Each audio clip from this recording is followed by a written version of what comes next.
Hello guys, আমরা এখন আসছি লোকমা রাজবাড়ি। এই যে দেখেন একটা মূর্তি বাঘের না সিংহের, সবাই মিলে ঘুরতে আসছে এখানে। সুপ্রিয় দর্শক, কিছু গুপ্তধন আপনাদের দেখাবো। এই লোকমা রাজবাড়িতে অনেক কিছু অনেকেই পাচ্ছে, গল্প কিন্তু প্রমাণ দেখাবো সশাস্ত্রে। চলে আসেন আমাদের সঙ্গে, নিয়ে থাকেন। সুপ্রিয় দর্শক, এখন দেখতেই পাচ্ছেন আমার সামনে একটি রাজবাড়ি। তো আমরা এখন সেই গুপ্তধনগুলো যেখানে আছে সেখানে নিয়ে যাব। এখানে আমরা আছি, বিজয় আছে, এখানে আছে সুমন ওরফে সুমন খান। এখন দৃশ্যগুলা দেখাবো যেখান থেকে মনে করেন গুপ্তধন পাওয়া গেছে, সেই দৃশ্যগুলো। এই যে দেখেন, এটা একটা গর্ত, ওখানে গর্ত, এখান থেকে অনেক গুপ্তধন পাইছে মানুষ। তারপরও আমি দেখাচ্ছি। সুপ্রিয় দর্শক, আপনারা দেখেন,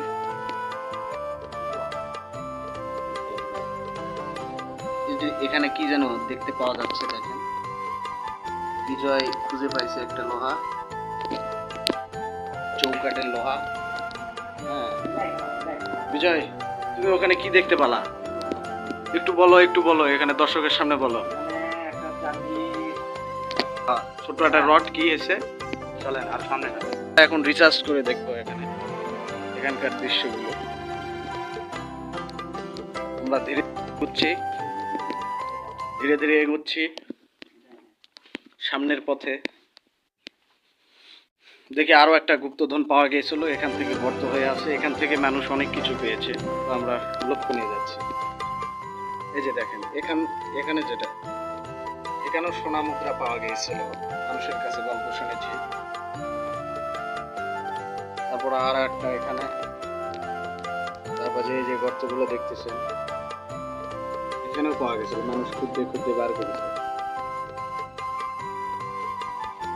আরো কিছু জায়গায় নিয়ে যাবো আপনাদের, আমরা রিসার্চ করতেছি। এই যে আর একটা দেখেন, লোকমা রাজবাড়ি, জয়পুরহাট। সবাই একটা হতো। সুপ্রিয় দর্শক, আপনারা দেখতে পেলেন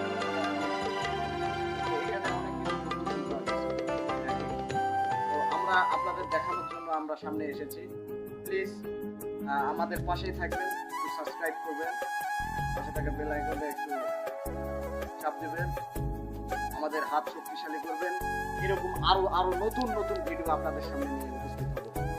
সবাই ভালো থাকবেন, সুস্থ থাকবেন, আর সম্প্রদায়ের পাশে থাকবেন।